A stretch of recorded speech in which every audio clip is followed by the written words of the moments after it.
তো আজ দেখতেই পাচ্ছ এমবি সাউন্ডের নিউ 16 রেডি হয়ে গেল 15 ইঞ্চি ধনিয়াখালীর পারুলের নিউ মাল 15 ইঞ্চি।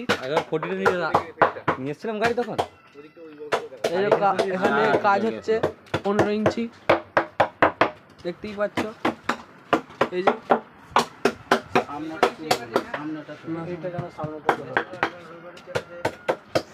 পেছনটা কালো 15 ইঞ্চি।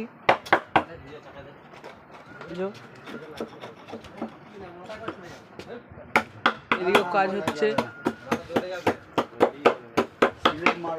কারো ভাড়া লাগলে বলবে। 15 ইঞ্চি নিউ মাল। এটা খুব দামি নেট গো। হ্যালো গাইস, দেখতেই পাচ্ছেন এই নতুন একটা এমবি সাউন্ড উঠেছে বাজারে। এই যে রংটা দেখতেই পাচ্ছ, রংটা কালারটা রাত্রির মধ্যেই দেখবে সারা বিশ্বে জানতে পেরে যাবে। এই যে বগ মিস্ত্রি খোকনদা এখানে দাঁড়িয়ে আছে।